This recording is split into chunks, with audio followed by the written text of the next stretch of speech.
Sabha, welcome you in this life-changing webinar. राष्ट्रीय बौद्ध महासभा आप सभी लोगों का इस जीवन को बदल देने वाले संवैधानिक वेबिनार में स्वागत करती हूँ।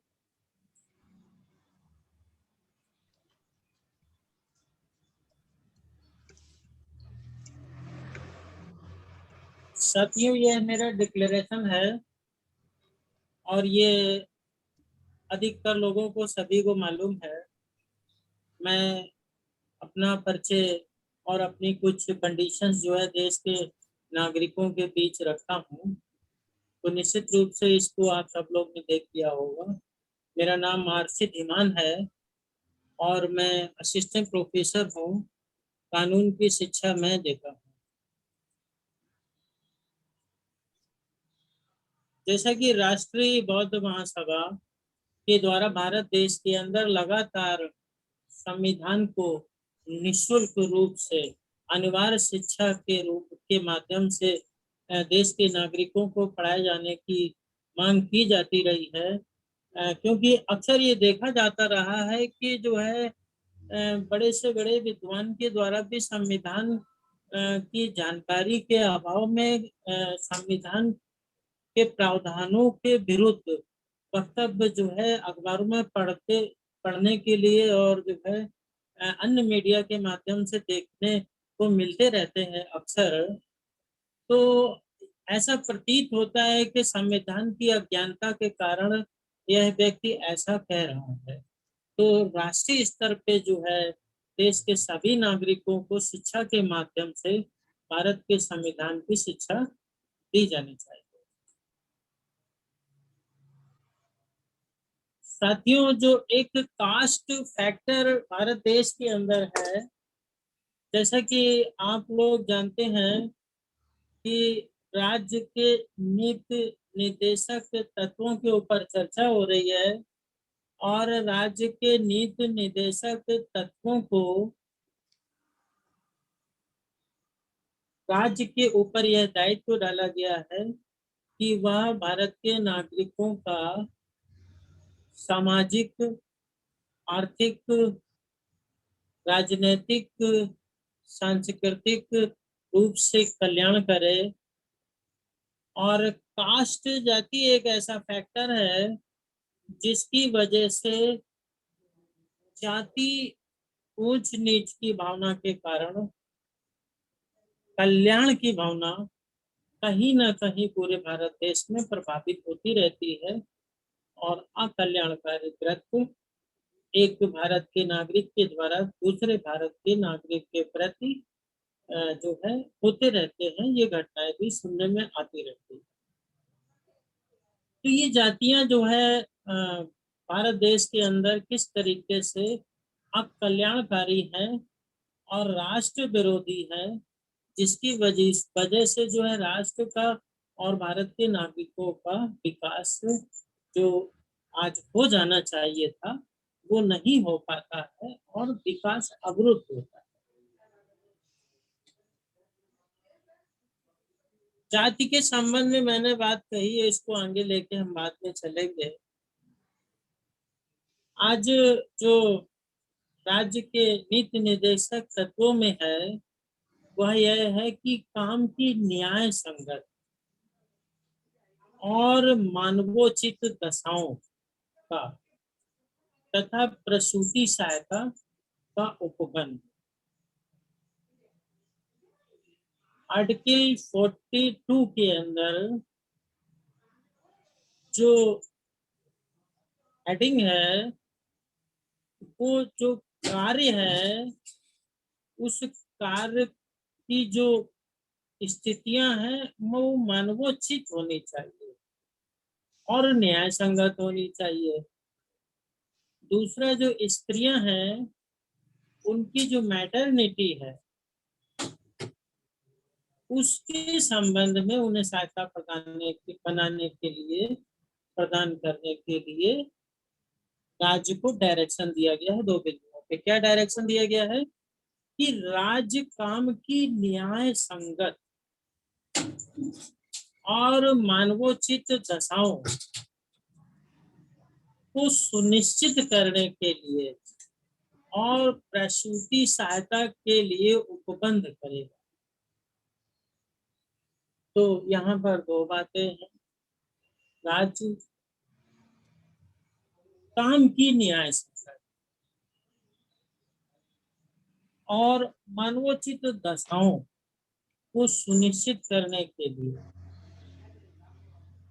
पहला पॉइंट है। और दूसरा है मैटरनिटी, महिलाओं की जो गर्भावस्था होती है उसके दौरान जो है उनके लिए कौन कौन सी सहायता प्रदान की जा सकती है, उसके लिए एक अधिनियम या उपबंध बनाने की जिम्मेदारी राज्य को सौंपी गई। तो राज्य की न्याय संगत के लिए एक स्लाइड हमने निकाली है, उसको आप समझेंगे तब जो है वो बात जो है समझ में आ जाएगी। अब ये जो स्लाइड है वो एक जो है कार्य की प्रकृति को समझाने के लिए है, और न्याय संगत और मानवोचित दो शब्दों का अर्थ इस स्लाइड के माध्यम से जल्दी समझ में आ सकता है। इस स्लाइड के अंदर एक भारत का नागरिक बनियान पहन करके नंगे हाथों से नाले के अंदर, जो गंदा नाला होता है उसके अंदर घुस करके गंदगी निकाल रहा है, नाले की सफाई कर। तो यहाँ पर एक स्लाइड जो है जो रखी है मैंने, तो सामान्य प्रज्ञा का व्यक्ति भी यह सोच के बता सकता है कि ये जो कार्य, अगर यह कर्मचारी है, सरकारी कर्मचारी है या प्राइवेट कर्मचारी है, काम कर रहा है, तो उसको जो काम दिया गया है उसके बदले में उसको जो भी वेतन मिले, 100 मिले, 50 मिले, 20 मिले, प्रतिदिन दहाड़ी पे हो, 1000 मिले, 10,000 मिले, 1 लाख मिले, 5 लाख मिले, परंतु वेतन एक अलग विषय है, और जिस कार्य को उसे दिया गया है उस कार्य को न्याय, उस कार्य का जो परिस्थितियां हैं, जो स्थितियां हैं, जो कार्य करते कराते समय वहां की दशा है, वह दशा जो है न्याय संगत होनी चाहिए।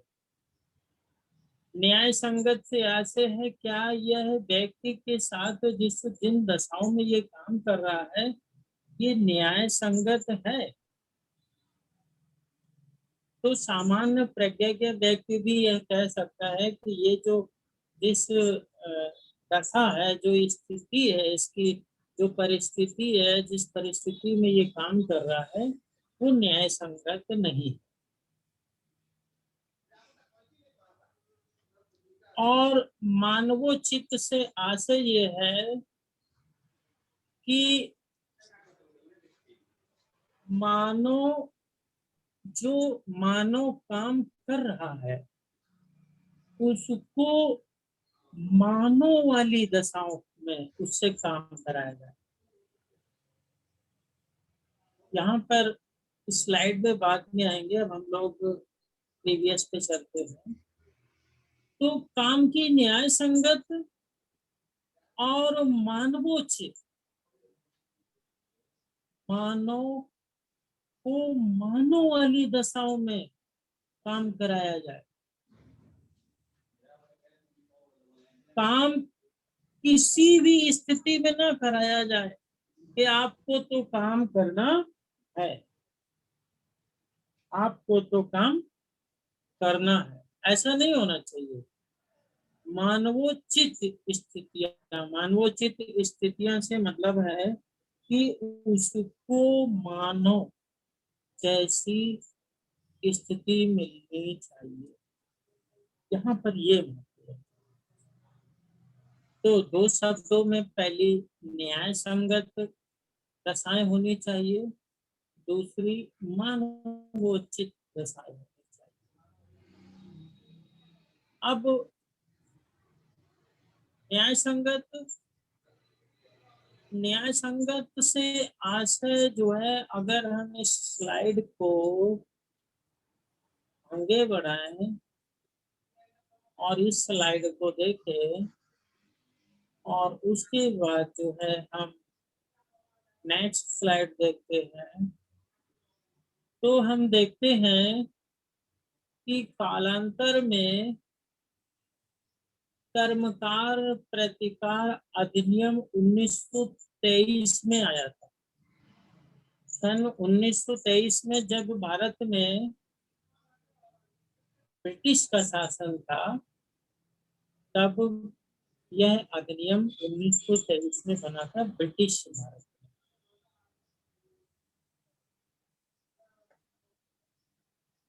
और मजदूरी संदाय अधिनियम 1936 में बना था, उस समय भी ब्रिटिश शासन का। न्यूनतम मजदूरी अधिनियम 1948 में बना और भारत का संविधान 26 नवंबर 1949 को लागू हुआ। तो जब हम देखते हैं तो ये तीन अधिनियम तो ब्रिटिश भारत में बने। और कर्मचारी भविष्य निधि और प्रकीर्ण उपबंध अधिनियम 1952 में, और ये जो महिलाओं से संबंधित है, मैटरनिटी का जो प्रोविजन रखा हुआ है आपके आर्टिकल 42 में, उसको दृष्टिगत रखते हुए प्रसूति सुविधा अधिनियम 1961 भी बनाया गया। ये 1961 में। फिर बोनस संदाय अधिनियम 1965 में, कर्मचारी राज्य बीमा अधिनियम 1948 में और कारखाना अधिनियम 1948 में, खान अधिनियम 1952 में ऐसे अधिनियम बनाए गए। कुछ संविधान के लागू होने से पहले ब्रिटिश भारत में बनाए गए और कुछ संविधान के लागू होने के बाद स्वतंत्र भारत में बनाए गए। तो अब यहाँ पर जो तीन बिंदु हैं कि राज्य के ऊपर ये दायित्व डाला गया है कि काम को करवाते समय काम दे दे, और काम देना ही पर्याप्त नहीं है।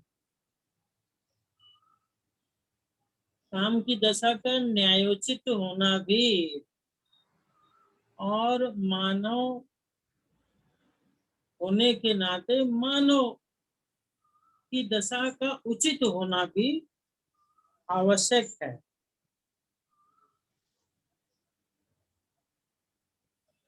मानव प्रकृति एवं मानव व्यवहार के अनुरूप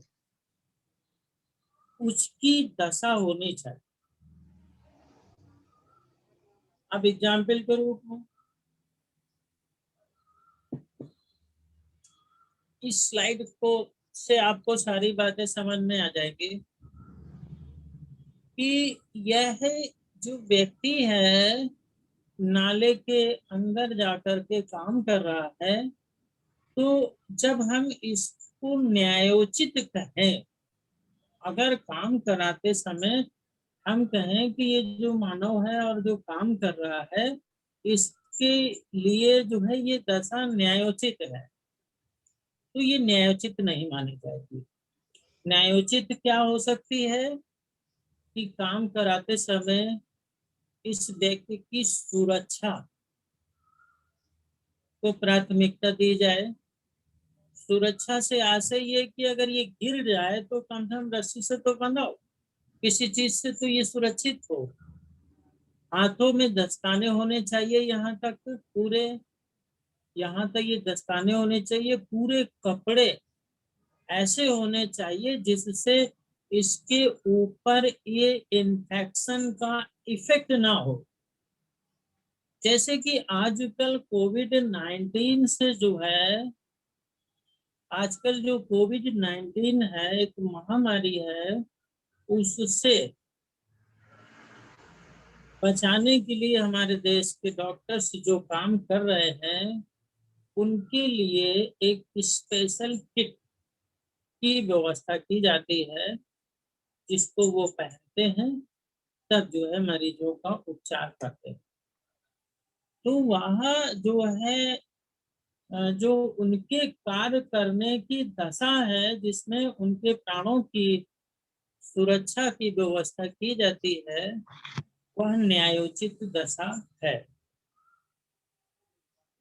दूसरी तरफ जो हमारे देश की आर्मी है, जब वह बर्फीले एरिया में जा करके काम करती है, तो उसके लिए भी जो है उसके प्राणों की सुरक्षा के लिए जो है उचित व्यवस्था की जाती है कि उसकी वर्दी, उसके जूते इस तरीके से डिजाइन होते हैं, इस तरह के कपड़ों के बने होते हैं कि उसके वह लोग 0 डिग्री से नीचे भी जा करके जब वहाँ काम करते हैं, तो उनके शरीर का तापमान मेंटेन रहता है। यानी उनके काम करने की जो दशा है, जो भी उनसे काम लिया जा रहा है देश की सुरक्षा का, तो उस दौरान उनकी दशा का ध्यान रखा जाता है। और जो मानव होने के नाते उचित है, उसका भी प्रबंध रखा जाता है। तो इसके लिए जो है ये जो व्यवस्था है वो स्टेट के ऊपर डाली गई है कि इस तरीके से जो है कार्य नहीं होना चाहिए। मानव को इस तरह से आप उनसे काम लीजिए कि वह सामान्य प्रज्ञा की व्यक्ति की नजर में भी न्यायोचित हो। इस तरीके से जब हम देखते हैं कि कई जगह पर ऐसे भी मामले आते हैं कि मिट्टी की खोदाई हो रही थी और मिट्टी की खोदाई करते समय जो है मिट्टी का ढेला बड़ा सा वो उठाया गया और उसमें इतने मजदूर दबते नहीं।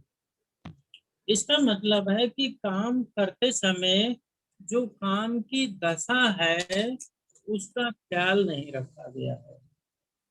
कहीं ना कहीं उनकी सुरक्षा से जो है खिलवाड़ हुआ है, जिसकी वजह से जो है वो मृत्यु को प्राप्त हुए हैं। मजदूर लोग जो बिल्डिंगों में काम करते हैं, बड़ी बड़ी बिल्डिंगों को बनाते हैं, तो उन वो लोग ऊपर से गिर जाते हैं, गिरने के बाद नीचे मृत्यु हो जाती है। तो इसका मतलब ये हुआ कि जो वो मजदूर काम कर रहा है ऊपर, तो उसको काम दे दिया गया कि लो भाई ये ईंटें लगाओ, ये काम करो, ये काम करो, परंतु काम देना ही पर्याप्त नहीं है। काम को कराते समय वो आसपास की दशा, वो स्थिति, वो परिस्थितियां ऐसी होनी चाहिए जिसमें उसको न्यायोचित ठहराया जा सके।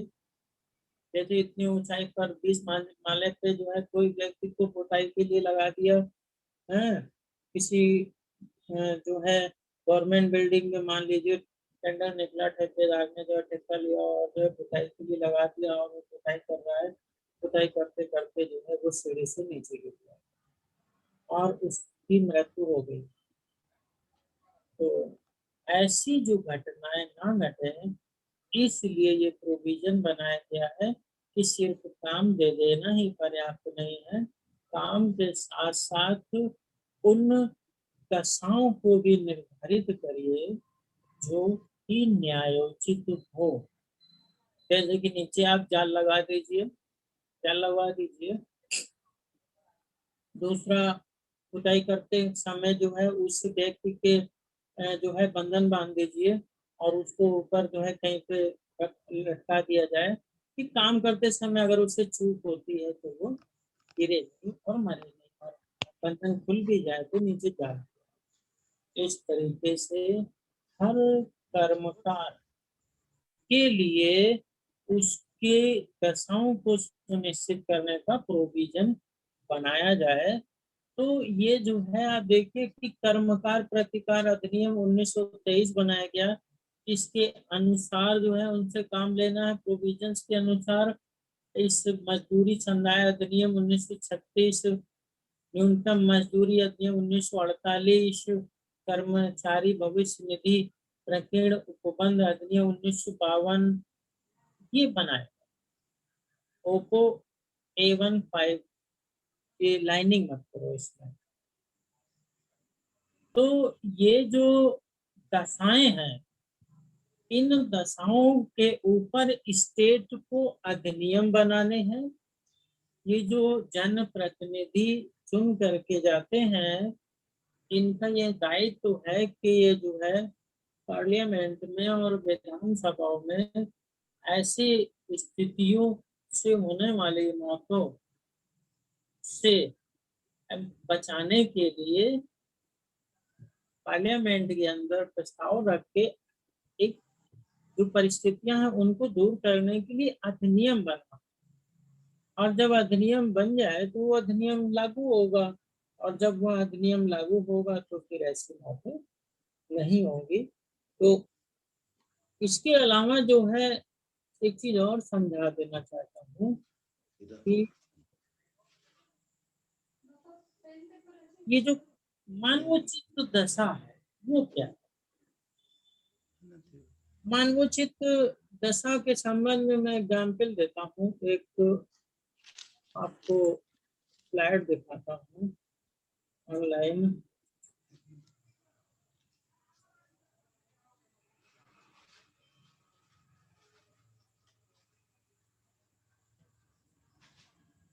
ये जो है ऑनलाइन स्लाइड में शेयर कर रहा हूँ।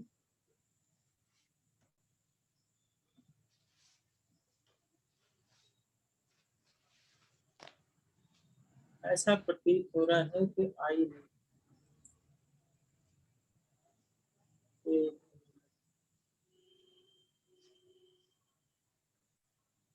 ये लेने गई है, कोई बात नहीं।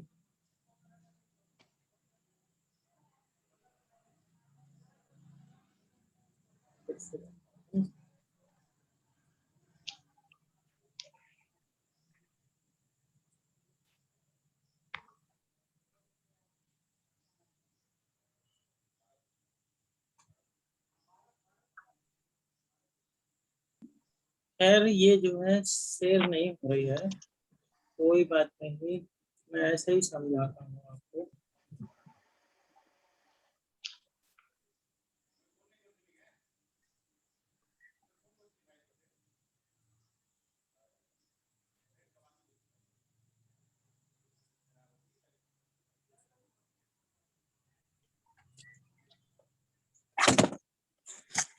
तो न्यायोचित से आशय ये है कि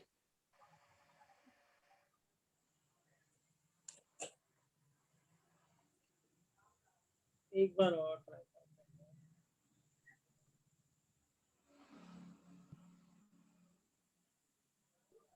अब जैसे कि मानवोचित दशाओं से संबंधित ये है कि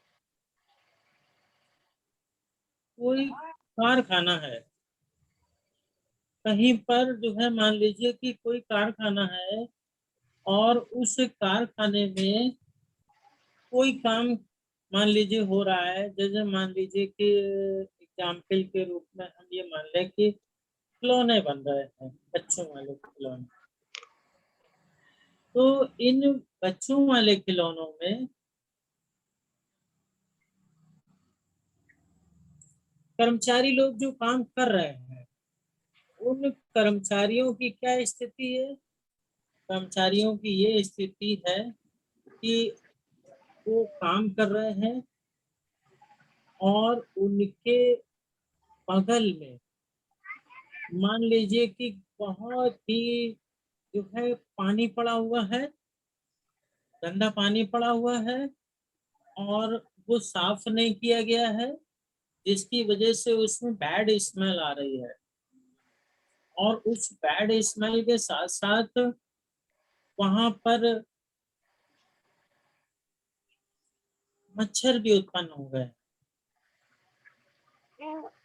तो वहां पर जो मजदूर काम कर रहे हैं, उन मजदूरों के लिए इन स्थितियों में काम कर पाना उचित नहीं। एक मानव से उन परिस्थितियों में, उन दशाओं में काम नहीं लिया जाना चाहिए। तो मानवोचित स्थिति क्या होती है? मानवोचित स्थितियां ये होती हैं कि एक मनुष्य जब काम कर रहा है तो उस मनुष्य को काम करते समय पर्याप्त मात्रा में सुविधाएं सुविधाएं प्राप्त होनी चाहिए।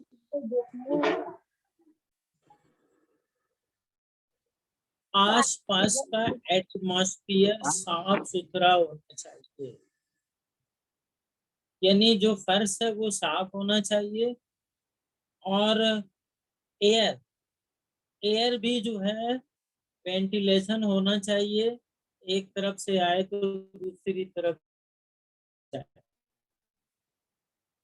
एयर का वेंटिलेशन होना चाहिए। शौचालय की व्यवस्था होनी चाहिए और प्राथमिक चिकित्सा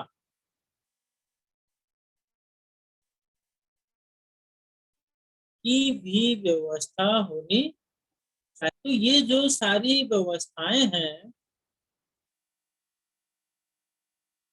मानवोचित मानव होने के नाते जो उचित दशाएं होनी चाहिए वो होनी ही चाहिए।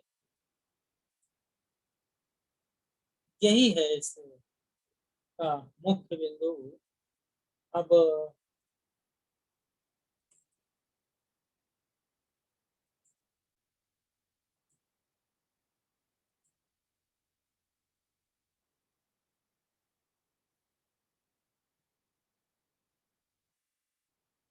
एक स्लाइड मैंने शेयर की है, उसमें आप लोग देख रहे हैं कि एक महिला जो है गड्ढे में बैठ करके काम कर रही है। तो क्या ये मानवोचित दशा है? क्या ये मानवोचित एक मानव के लिए ये उचित है, उचित दशा है? क्या इसे न्याय संगत कहा जा सकता है? ये डिसाइड करना जो है आवश्यक। तो जब एक सामान्य प्रज्ञा का व्यक्ति, सामान्य व्यक्ति ये कहे कि नहीं ये व्यवस्था ये मानवोचित नहीं है, तो फिर ऐसे जो है स्थिति में व्यक्ति काम नहीं लिया जा सकता। क्या ये न्यायोचित है? व्यक्ति कहता नहीं ये तो अन्याय है, तो फिर ये अन्याय है ऐसा माना जाता है। और ऐसी व्यवस्था में काम न लिया जाए, इसके लिए अधिनियम पारित करने के लिए स्टेट के ऊपर ये रेस्पॉन्सिबिलिटी डाली जाती है। तो इसके अलावा जो है और सारे एग्जाम्पल्स है।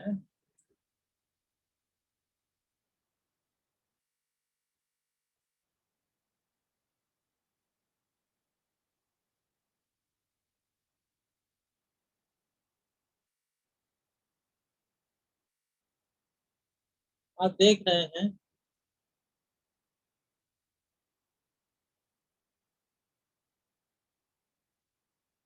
लॉट्स ऑफ एग्जाम्पल्स है। जब हम भारत देश के अंदर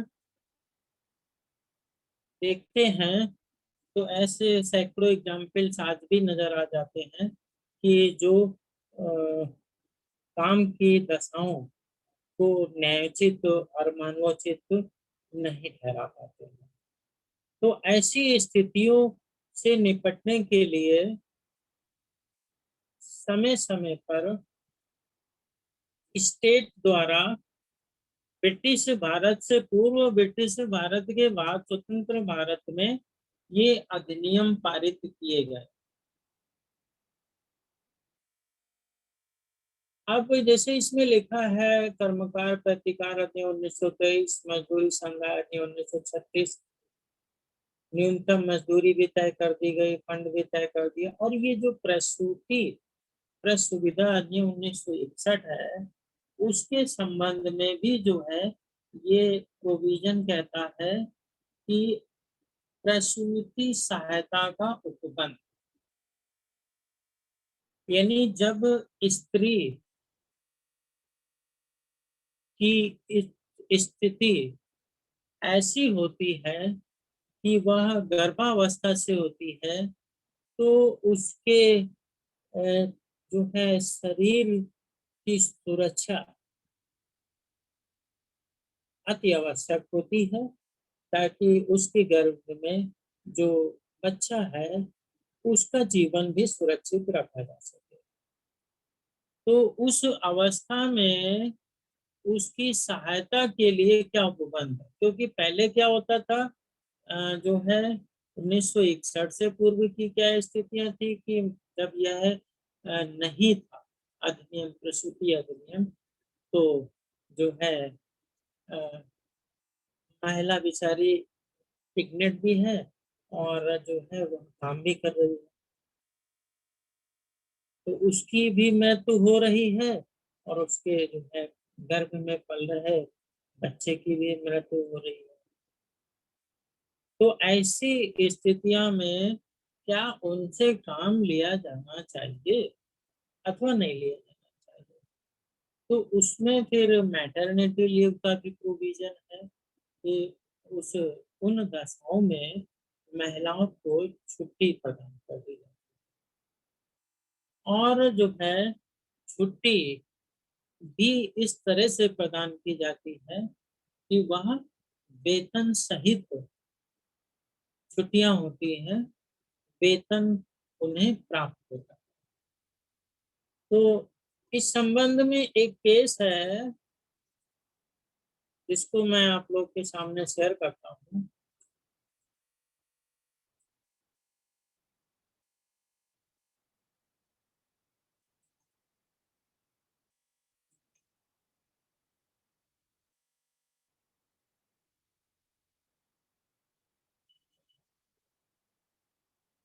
municipal corporation of Delhi female workers case है, जिसमें मास्टर रोल के मामले में उच्चतम न्यायालय द्वारा यह अभी निर्धारित किया गया कि अगर नगर निगम में कार्य कर रही महिलाओं को प्रसूति अधिनियम 1961 के उपबंध का लाभ प्राप्त नहीं हो रहा है, तो भी महिलाओं को प्रसूति का लाभ प्रदान किया जाना चाहिए।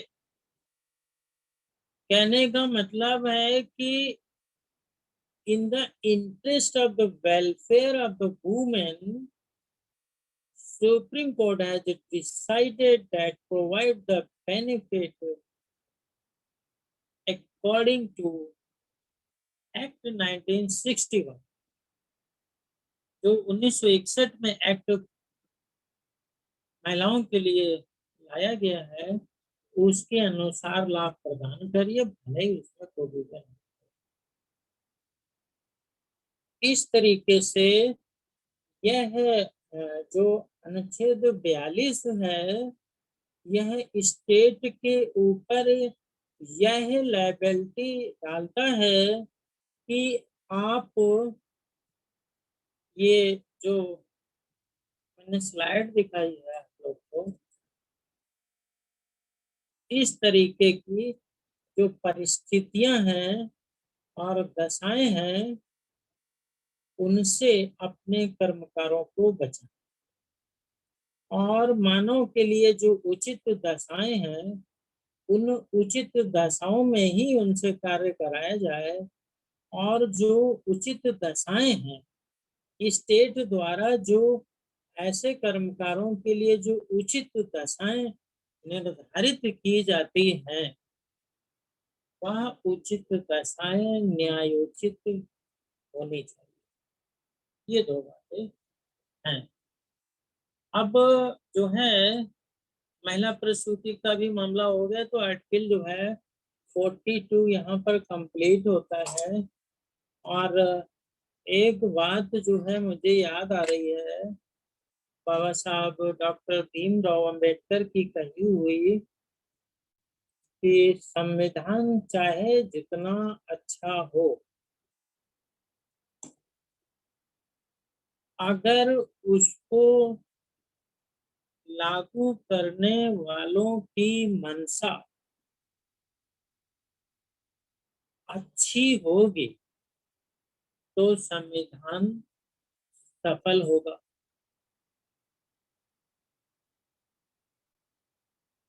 परंतु यदि संविधान चाहे जितना अच्छा हो, उसको लागू करने वालों की मंशा सही नहीं होगी, तो फिर संविधान अंततः विफल साबित होगा। तो आर्टिकल 42 के संदर्भ में कुछ ऐसा प्रतीत हो रहा है, मुझे प्रतीत हो रहा है कि जो काम की न्याय संगत और न्यायोचित दशा की बात आर्टिकल 42 कहता है, तो क्या यह दशा अनुसूचित जाति जनजाति के मामले में क्या लागू नहीं होती? क्या जाति की भावना के कारण ऐसे मानवों के लिए जो अनुसूचित जाति जनजाति के हैं, उनके लिए उपबंध बनाने में कुछ कोताही हुई है क्या? क्या अनुसूचित जाति अनुसूचित जनजाति के जनप्रतिनिधियों ने लोकसभा में या विधायिका में ऐसे परिस्थितियों को दूर करने के लिए अधिनियम बनाने की मांग रखी है क्या? क्या ऐसी कोई परिस्थितियों को दूर करने के लिए अधिनियम बनाने की आवश्यकता है? आज भी जो है गलियों में और जो है सफाई कर्मचारियों की स्थिति ये है कि उनके पास टूल्स नहीं है काम करने के लिए। जब वो आते हैं तो उनके लिए सुरक्षा के मापक जो है दिखते नहीं है। तो क्या कारण है? What is the reason state का इस दिशा में उपेक्षापूर्ण व्यवहार ऐसा क्यों प्रतीत होता है? क्या उसका एक कारण जातियां हैं, कास्ट है? अगर कास्ट है तो जाति तो आरक्षित वर्ग के जो जनप्रतिनिधि हैं, क्या वह इन मुद्दों को जो है विधायिका में नहीं रख सकते? तो यहाँ पर जो अनुसूचित जाति और अनुसूचित जनजाति के कर्मकार हैं और उनके जो है काम की जो दशाएं हैं और मानवोचित होनी चाहिए, उस दिशा में भी कार्य करने की आवश्यकता स्टेट को है, तत्परता से है, ताकि ऐसी परिस्थितियां उत्पन्न न हो। यहीं से मैं अपनी बात को समाप्त करता हूँ। जय भीम, नमो बुद्धाय। बहुत बहुत साधुवाद रिस्पेक्टेड प्रोफेसर साहब। आज हमने आपके शब्दों से बहुत ही महत्वपूर्ण आर्टिकल 42 जो कि हमारे न्याय संगत और मानवोचित बहुत अच्छे अच्छे इमेजेस और आपने क्लिपिंग के माध्यम से जुड़े हुए समस्त साथियों को वेबिनार के माध्यम से आपने स्पष्ट किया। ये वाकई में आर्टिकल 42 किस तरह से जो हमारी प्रेग्नेंट लेडी हैं उनके लिए और किस तरह से हमारे कामगार साथी हैं उनके लिए कितना इम्पोर्टेंट ये आर्टिकल है, इसे हमने आपके माध्यम से बहुत ही सरल शब्दों में समझा। इसके लिए पूरे आरबीएम कमेटी की ओर से, मंच की ओर से आपका गाढ़ा गाढ़ा बधाई, धन्यवाद। हमारे छत्तीसगढ़ में गाढ़ा गाढ़ा बोलते हैं।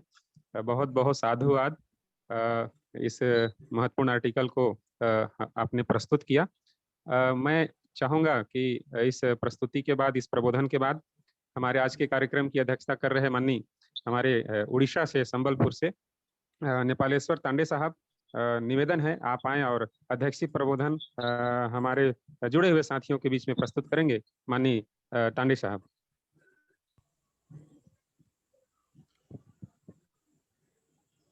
तांडे साहब ji. Hello. Yes yes yes yes, you are audible sir. Yes. सबसे पहले सभी संतों गुरुओं को मेरा कोटि कोटि प्रणाम। आज के उपस्थित मान्यवर संस्थापक धर्म प्रकाश भारतीय बौद्ध जी, राष्ट्रीय संस्थापक अध्यक्ष राष्ट्रीय महासभा मान्यवर बादल सिंह बौद्ध जी, कार्यवाहक अध्यक्ष आरबीएम, सम्मानित प्रबोधनकार मान्यवर प्रोफेसर आरसी धीमान जी, असिस्टेंट प्रोफेसर कानपुर यूनिवर्सिटी, सभी मान्यवर राष्ट्रीय महासचिव, सचिव, प्रदेश संयोजक, सह संयोजक और ऑनलाइन वेबिनार से जुड़े हुए अंबेडकर प्रेमी को मेरा सादर अभिनंदन और सप्रेम जय भीम, नमो बुद्धाय। जैसा कि हर एक सोमवार राष्ट्रीय बौद्ध महासभा के तरफ से संविधान वाचन हो रहा था, आज का ये संविधान वाचन आर्टिकल 42 एक महत्वपूर्ण आर्टिकल है। इसलिए हम आज का जो 42 के बारे में कुछ समझाना चाहते हैं। जो 42 अनुच्छेद में यही है, राज्य काम की न्याय संगत और मानवीय दशाओं के सुनिश्चित करने के लिए और प्रसूति सहायता के लिए सावधान प्रावधान करना चाहिए। लेकिन आप देख रहे हैं भारत में प्रॉब्लम है कास्टिज्म का, कास्ट के ऊपर यहाँ हम लोग काम मिलता है। आज प्रोफेसर साहब ने बहुत ज्वलंत उदाहरण दिए। नाले में जो देखिए हमारा एक भाई घुस के कैसा रिक्स लेके काम कर रहा है, उसके बाद कारखानों में कैसा हजारियस कारखानों में भी हमारा भाई लोग काम कर रहा है। उसके लिए कुछ प्रोविजन करने के लिए राज्य में कुछ आईन बनाना चाहिए। मेरा बोलना है कि अभी पार्लियामेंट में 131 पार्लियामेंट SC ST है, वो लोग चाहेगा तो हम लोग का जो जीविका के ऊपर, जो नारी का मैटरनिटी के ऊपर और अच्छा ला सकता है, अधिनियम ला सकता है। और अभी देखिए साइंस पूरा मंगल ग्रह को गया है, लेकिन अभी भी हम लोग का भाई लोग नाले में गिर के काम कर रहा है। ये बहुत बहुत दुखदायक है। उनका दशा निश्चित रूप से चेंज होगा जब तक बहुजन समाज का शासन होगा, ये मेरा कहना है। और लास्ट में हम कहेंगे, जो बाबा साहेब संविधान में बोले हैं, संविधान कितना भी अच्छा हो, उस पर अमल करने वाले जिसकी जिम्मेदारी है, वह यदि ईमानदार नहीं है, वह बुरा साबित होगा। इस प्रकार संविधान जितने भी बुरा हो, इस पर अमल करने की जिसकी जिम्मेदारी है, वह यदि ईमानदार हो तो वह अच्छा साबित होगा। इसलिए हम आज वक्तव्य रखना चाहते हैं, जे कास्ट सिस्टम भारत में एक ही दशा है, एक ही प्रॉब्लम है, जो उसका समाधान केवल अपने बहुजन समाज का शासक होने ही करेगा। बाबा साहेब तो बहुत सुंदर और बहुत विशाल, बहुत अच्छा वाला विश्व प्रख्यात संविधान बना दिए हैं। संविधान बना दिए हैं, लेकिन चलाने वाले तो ये मनुवादी है। वो लोग नहीं चाहते हैं जो हमारा लोग शांति में अच्छा काम करे, अच्छा उसका रिजल्ट आए। वो लोग नहीं चाहते हैं ये संविधान आज वो SC ST OBC को मर्यादा दे। इसलिए हम चाहते हैं जे ये आर्टिकल जो 42 है ये हमको दिशा निर्देश करता है कि हमारा जो पार्लियामेंट में 131 MPs है वो लोग चाहेगा तो बहुत कुछ कर सकता है, लेकिन SC ST MP वो लोग तो चमचागिरी कर रहे हैं। वो लोग तो बहुजन पार्टी का नहीं है, हम लोग का आदमी नहीं है, वो लोग दूसरा का चामच है। वो जैसा मनुवादी चाहता है वैसा करता है। इसलिए बाबा साहब इसीलिए भी दुखित थे। वो संविधान